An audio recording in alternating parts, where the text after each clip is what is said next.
कृष्ण और सुदामा का मिलन एक प्रसिद्ध कथा है जो हिंदू धर्म के ग्रंथों में मिलती है।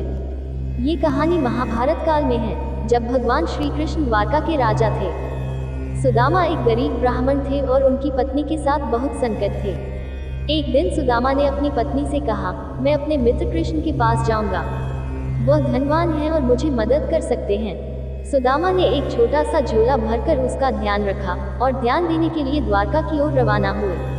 जब वह द्वारका पहुंचे तो उन्हें भगवान कृष्ण का भव्य राजमहल देखा।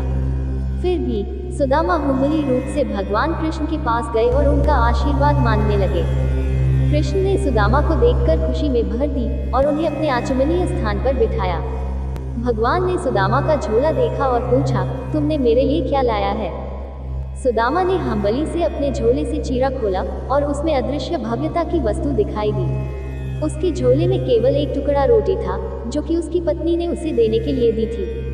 कृष्ण ने उस टुकड़े को धन्य मानकर खुशी से अपने हाथों से उसे ले लिया और खाया। उसके इस नेक कार्य के बाद सुदामा को धन, समृद्धि और सुख की प्राप्ति हुई। इस कथा से हमें ये सीख मिलती है कि भगवान के सामने भावनात्मक समर्पण ही महत्वपूर्ण है और वह हमारे संकटों को दूर कर सकते हैं।